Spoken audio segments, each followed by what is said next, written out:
இன்றைக்கு இருக்கக்கூடிய சூழ்நிலையில மும்மொழி திட்டம் என்கிற அந்த பெயரில் இந்தியை திணிக்கிற முயற்சியில் இப்பொழுது இருக்கக்கூடிய மத்திய ஆட்சி ஈடுபட்டிருக்கிறது. எங்களுடைய ஆட்சி இருமொழி கொள்கையில்தான் பின்பற்றி நடத்தும், அதில் உறுதியாக இருக்கின்றோம். பல மொழிகள் என்றால் இந்தியா ஒரே நாடா இருக்கு. ஒரே மொழி என்றால் பல நாடுகள் பிறக்கும். இதை எந்த கொம்பனாலும் தடுக்க முடியாதுன்னு எழுதிச்சு. புதிய கல்விக் கொள்கையை இவங்க ஏற்கலைன்னா அது வரவேற்கத்தக்கது. அதற்காக நீ காசு கொடுக்க முடியாது அப்படின்னா அது கொடுங்கோன்மை, ஆணவத்தின் திமிரு ஆட்டம். இந்த மும்மொழி கொள்கையை நீங்கள் ஏற்றுக்கொண்டால் தான் என்ன, ஏன் பிடிவாதம் பிடிக்கிறீர்கள் என்று சொல்லும் பொழுது அது நமக்கு தேவையில்லாத ஒன்றாக இருக்கிறது என்பதனால்தான் பேரறிஞர் அண்ணா காலத்திலிருந்து இருமொழி கொள்கையை நாம் பின்பற்றி கொண்டு வருகிறோம். புதிய கல்விக் கொள்கையாகட்டும், PMST திட்டமாகட்டும், இதில் தமிழ்நாடு அரசு, தமிழ்நாடு மாண்புமிகு முதலமைச்சர் அவர்கள் ரொம்ப தெளிவாக இருக்காரு. முதல் மொழி தாய்மொழி தமிழா இருக்கட்டும், இரண்டாவது மொழி ஆங்கிலமா இருக்கட்டும், மூன்றாவது மொழி கட்டாய ஹிந்தியாக இருக்கக்கூடாது. இந்திய மொழிகள்ல உங்களுக்கு பிடிச்ச ஏதோ ஒரு மொழியை கத்துக்குங்க. அதாவது ரிப்போர்ட் கொடுக்கப்பட்டது கட்டாய ஹிந்தி மொழி. காரணம் 68 அப்படித்தாங்க. அப்ப இருந்த கல்விக் கொள்கை அப்படித்தான். ராஜீவ்காந்தி காலத்துல வந்த இரண்டாவது கல்விக் கொள்கை அப்படித்தான். ஆனா மோடி அவர்கள் அதை மாத்தி 3 மொழி கத்துக்குங்க, தமிழ் மொழி கத்துக்குங்க, ஆங்கில மொழி கத்துக்குங்க, பிடிச்ச ஒரு இந்தி மொழியை கத்துக்குங்க, மலையாளம் கத்துக்குங்க, தெலுங்கு கத்துக்குங்க, கன்னடம் கத்துக்குங்க, எந்த மொழி பிடிக்குதோ, ஹிந்தி பிடிக்குதோ அதையும் கத்துக்குங்க என்று சொல்லித்தான் இது வெளியே வந்துச்சு. என்னுள்ள அது தனிப்பட்ட முறையில் ஒரு பெரிய ஒரு மாற்றத்தை ஏற்படுத்தியது. ஆனா இன்னைக்கு தமிழ்நாட்டில் பாருங்க என்ன அநியாயம் பண்ணிட்டு இருக்காங்க. அதே பழைய பஞ்சாங்கத்தை அப்படியே தூக்கிட்டு வர்றாங்க. 1965 பஞ்சாங்க மாடல். அந்த பஞ்சாங்கத்தை அப்படியே ஓபன் பண்றாங்க. ஐயோ ஹிந்தி மொழியை திணிக்கிறாங்க, நாங்க ஆர்ப்பாட்டம் பண்ண போறோம். எப்படி ஹிந்தி மொழியை திணிக்கிறாங்க? ஹிந்தி மொழியை யார் திணிக்கின்றார்? 3 மொழி படிக்க வேண்டும். காரணம் உலகம் ஃபுல்லா படிக்கிறாங்க. தமிழ்நாட்டினுடைய ஸ்டாட்டிஸ்டிக்ஸை பாருங்க ஐயா. அரசு பள்ளியில படிக்கக்கூடிய மாணவர்கள் 52 லட்சம், தனியார் பள்ளியில படிக்கக்கூடிய மாணவர்கள் 56 லட்சம். தமிழ்நாட்டில் அரசு பள்ளியை விட தனியார் பள்ளியிலே மாணவ செல்வங்கள் அதிகமாக படிக்கிறாங்க. 4 லட்சம் பேர் அதிகம். தனியார் பள்ளியில் படிக்கக்கூடிய மாணவர்களும் ஸ்டேட் போர்டு சிலபஸ் இருக்கு, CBSE இருக்கு, ICSE இருக்கு, IB சிலபஸ் இருக்கு. இதெல்லாம் எடுத்து பார்த்தீங்கன்னா 30 லட்சம் பேர் CBSE, ICSE, IB இதுக்குள்ள வந்துகிட்டு இருக்காங்க. அப்படி என்றால் குறைந்தபட்சம் 30 லட்சம் மாணவர்கள் தமிழ்நாட்டில் 3 மொழி படிக்கிறாங்க. 3 மொழி படிக்கிறாங்க. தமிழ் படிக்கிறாங்க, ஆங்கிலம் படிக்கிறாங்க, மூன்றாவது ஏதோ ஒரு மொழியை படிக்கிறாங்க. ஏன் இவ்வளவு பேசுறாரே நம்முடைய கல்வித்துறை அமைச்சர் அன்பில் மகேஷ் பொய்யாமொழி அவர்கள்? அவருடைய மகனே தமிழ் மொழிக்கு பதிலாக பிரெஞ்சு மொழியை படிக்கிறாரு பிரைவேட் ஸ்கூல். நம்முடைய பள்ளி கல்வித்துறை அமைச்சருடைய அவலத்தை நான் சொல்றேன். எப்பொழுதுமே தனிப்பட்ட ஒரு மனிதனை வெளியே கொண்டு வருவது என்னுடைய நோக்கம் அல்ல. ஆனால் இந்த நேரத்தில் நான் பேச வேண்டிய கட்டாயம். அவர் பிரெஞ்சு மொழி படிப்பது தப்பில்லை நான் சொல்றேன். பிடிச்ச மொழியை படிங்க, மூன்றாவது மொழி படிங்க. ஆனா உங்க குழந்தை பிரெஞ்சு மொழி படிக்கணும் பிரைவேட் ஸ்கூல்ல.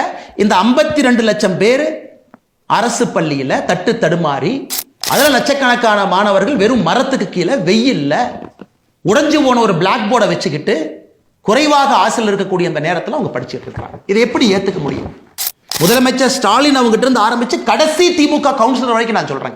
நான் யாரும் எடுக்கல. திமுகவுடைய கடைக்கோடியில் இருக்கக்கூடிய கவுன்சிலர் வரைக்கும் குழந்தைங்க 3 மொழி படிக்கிறாங்க, பிரைவேட் ஸ்கூலுக்கு போறாங்க. படிக்கணும். ஏன்னா அவங்க படிக்கணுமா, வெளிநாட்டுக்கு போகணுமா, நல்லா சம்பாதிக்கணுமா, மல்டிநேஷனல் கார்பரேஷன்ல வேலை பார்க்கணுமா, சிவில் சர்வீஸ்க்கு வரணுமா, அரசியல்வாதிகளாக வரணும். ஆனா அரசு பள்ளியிலே படிக்கக்கூடிய 52 லட்சம் மாணவர்கள் நாம் என்ன பண்ணணுங்க? இவங்களுக்கு போஸ்ட் ஓட்டணும். இது அவங்க நோக்கம். தமிழ்நாட்டில் மொழியை வைத்து, கல்வியை வைத்து 2 கிளாஸஸ் ஆஃப் பீப்புள், 2 தரப்பட்ட மனிதர்களை உருவாக்கிட்டான். ஒருவன் மேல மேல போயிட்டு இருப்பான், கல்வி தகுதி குறைவாக கொடுத்து இன்னொரு தரப்பட்ட மனிதன் அவங்களுக்கு நம்ம பணி செய்யணும், கடையில கை கட்டி நிக்கணும், வேலை பார்க்கணும், கூலி வேலைக்கு போகணும், தோட்டத்தில் வேலை பார்க்கணும். அவங்க ஒரு கம்பெனி நடத்தினாங்கன்னா டயரை உருட்டணும், வீட்டை சுத்தம் பண்ணணும், தெருவை சுத்தம் பண்ணணும், துப்புரவு பணியாளர்களா வேலை செய்யணும். இதெல்லாம் நாம செய்யணும். ஏன்னா அரசு பள்ளியில படிச்சுட்டாங்க, அவங்களுக்கு 2 மொழி மட்டும்தான் தெரியும். அந்த 2 மொழியும் உருப்படியா தெரியுதா? அடுத்த கேள்வி. தமிழை வைத்து அரசியலிலே தஞ்சம் அடைந்து பிழைப்பு நடத்தி கொண்டிருக்கின்றார்கள் திராவிட முன்னேற்ற கழகம். இருமொழி கொள்கையில ஜெயிச்சவை யாரு? திமுக காரன். ஜெயிச்சவை யாரு? திமுக கட்சியில் இருக்கக்கூடிய கவுன்சிலர்ல இருந்து முதலமைச்சர் வரைக்கும். நீங்க ஜெயிச்சிட்டீங்க ஐயா, நீங்க நல்லா ஜெயிச்சிட்டீங்க. உங்க குழந்தைங்க எல்லாம் தனியார் பள்ளி, 56 லட்சம் பேர்த்துல எங்கேயோ ஒருத்தரா இருக்கிறாங்க. பிரெஞ்சு, ஜெர்மன், டச் எல்லாம் படிக்கிறாங்க ஐயா. சென்னையில டச் எல்லாம் இருக்கு, டச்சு மொழியில படிக்கிறாங்க. அரசு பள்ளியில் இருக்கிறவங்க மேல வரக்கூடாது, they are a class of people who have to work for this particular class. Karl Marx எப்பவோ சொன்னது தமிழகத்தில் மாத்தி எப்படி இருக்கு பாருங்க. ஒரு தலைப்பட்ட சமுதாயம் மேல் நோக்கி செல்லும், கல்வி திறன் குறைவாக கொடுக்கப்பட்டு வளர்க்கப்பட்ட சமுதாயம் அவர்களுக்கு ஊழியம் செய்வதற்காக கீழ் நோக்கி செல்லும் அப்படிங்கிறத தமிழ்நாட்டை தவிர எங்கேயுமே உதாரணம் இல்லை. முதலமைச்சர் வெட்கப்பட வேண்டும். ஒரு பொய்யை சொல்லி பிழைப்பு நடத்தக்கூடிய முதலமைச்சர் வெட்கப்படும். ஹிந்தியை கொண்டு வருகின்றோம் என்று யார் சொன்னாங்க? பிரதமர் மோடி அவர்கள் ஹிந்தியை கொண்டு வர மாட்டோம் என்று சொன்ன பிரதமர் அவர்கள். நீங்க காங்கிரஸோட கூட்டணி 2004 14, அப்ப இந்தியாவுடைய கல்விக் கொள்கை எப்படிங்க இருந்துச்சு? இந்தி 3வது கட்டாய மொழியா இருந்துச்சு. 2019 ஜூன் 3ஆம் தேதியிலிருந்து பிரதமர் அவர்கள் வரைவறிக்கையை மாற்றிய பிறகு கம்பல்சரி ஹிந்தி கிடையாது, 3 மொழி படிங்க, பிடிச்சத 3வது மொழி. அண்ணன் சீமான் அவர் வரி கொடுக்க வேண்டாமா? வரி அவர் சொல்றார். 2016 அண்ணன் சீமான் அவருடைய தேர்தல் அறிக்கையை பாருங்க. கல்விக் கொள்கையை பத்தி சீமான் பேசுறாங்க. மொழிக் கொள்கை எப்படி இருக்கணுமா? சீமான் அவர்கள் சொல்றாரு, பயிற்று மொழியாக தமிழ் இருக்கணுமா, கட்டாய பாடமொழியாக ஆங்கிலம் இருக்கணுமா, விருப்ப மொழியாக ஹிந்தி உட்பட உலகத்தில் உள்ள எல்லா மொழிகள் இருக்கணுமா? புதிய கல்விக் கொள்கைக்கும் அண்ணன் சீமான் அவர்கள் கொடுத்திருக்கக்கூடிய தேர்தல் அறிக்கைக்கும் என்னங்கய்யா வித்தியாசம்? என்ன வித்தியாசம்? இத பாருங்க, என்ன வித்தியாசம்? புதிய கல்விக் கொள்கை அதே சொல்றோம், பயிற்று மொழி 5ஆம் கிளாஸ் வரைக்கும் தமிழ் மொழியில மட்டும்தான் படிக்கணும். இது நீங்களே செய்யலீங்களே. அண்ணாதுரை ஐயா செஞ்சாங்களா? செய்யல. கருணாநிதி ஐயா செஞ்சாங்களா? செய்யல. ஸ்டாலின் ஐயா நீங்க செஞ்சீங்களா? செய்யல. மோடி ஐயா செஞ்சிருக்காரு. புதிய கல்விக் கொள்கையில யாராக இருந்தாலும், என் மகன் உங்கள் மகன் யாராக இருந்தாலும் எல்லோரும் 5ஆம் கிளாஸ் வரைக்கும் தமிழ் மொழியில தான் படிக்கணும். பிசிக்ஸ் தமிழ் மொழியில படிங்க, கெமிஸ்ட்ரி தமிழ் மொழியில படிங்க, எல்லாம் தமிழ் மொழி தான். 5ஆம் வகுப்பிலிருந்து 8ஆம் வகுப்பு வரை தமிழ் மொழியிலே படிப்பதற்கு முயற்சி செய்யப்படும். புஷ் கொடுக்குறாங்க, இங்கேயும் படிக்க வைங்க. அதுக்கப்புறம் அது ஆங்கிலமா மாறலாம். ஆனா 5th வரைக்கும் ஃபவுண்டேஷனல் லிட்ரஸி, அடிப்படை கல்வித்திறன் என்பது தமிழ் மொழியில தான் இருக்கும்.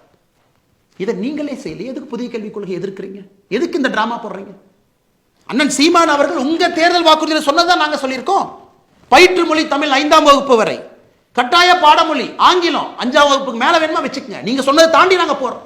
நீங்களும் தமிழ் தேசியம் பேசுறீங்களே, தமிழ் தேசியம் சொன்னதை தாண்டி தேசியம் நாங்கள் பேசுகின்றோம் என்று எத்தனை நாளைக்கு பொய்யை சொல்லி பிளப்பு நடத்தி மக்களை தீக்குளிக்க வச்சு அவங்கள சாவடிச்சு போஸ்டர் ஓட்டுறக்கும், கோந்து எடுத்துட்டு போறக்கும், தோட்டத்தில் வேலை செய்யறக்கும், நீங்க போற பிச்சை காசை வாங்குறக்கும், கியூல நிக்க வைக்கிறக்கும் எத்தனை நாளைக்கு அந்த பொழப்பு நடத்துவீங்க?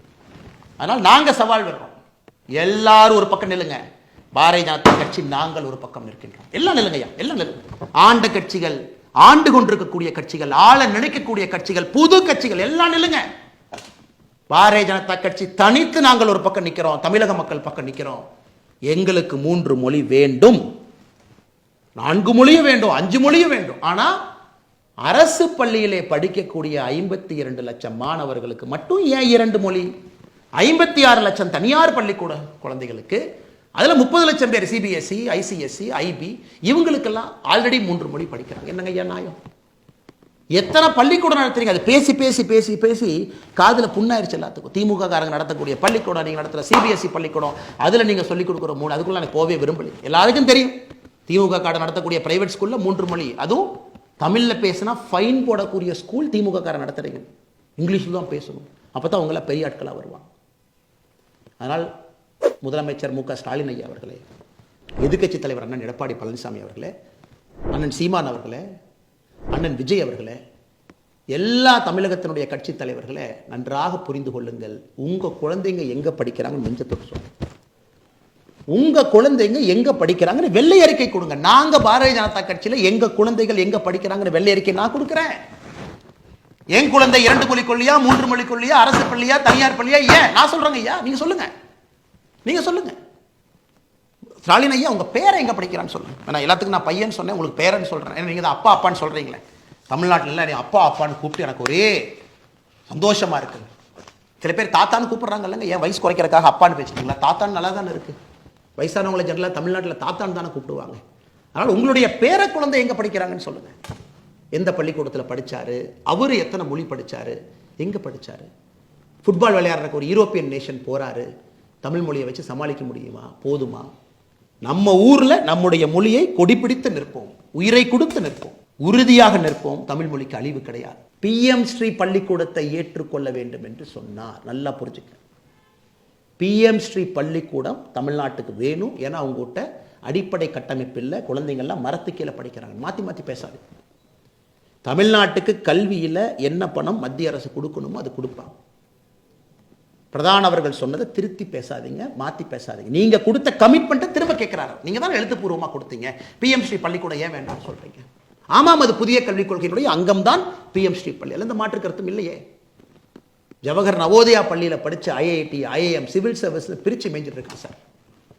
ஏகலவ்யா மோடியை நடத்தக்கூடிய ட்ரைபல் பள்ளியில் படித்த ஐஐடி, ஐஎம் பிரித்து மேய்ஞ்சிட்டு இருக்கான் சார். நீட்டெல்லாம் சாதாரணமாக லெஃப்ட் ஹேண்டில் டீல் பண்ணிட்டு போயிட்டு இருக்கான் சார். மாணவ செல்வங்களுக்கு பயத்தை விதைத்து எந்த மாதிரி ஒரு தலைமுறையை உருவாக்கி வச்சிருக்காங்க. அதனால் உங்கள் சவால் நாங்கள் ஏற்றுக்கிட்டோம். நல்லா ஆர்ப்பாட்டம் பண்ணுங்க, போராட்டம் பண்ணுங்க. பாரதிய ஜனதா கட்சியும் களத்தில் இருப்போம். நாங்களும் மக்கள்கிட்ட பேசுவோம். மக்கள் யார் பக்கம்னு பார்ப்போம்.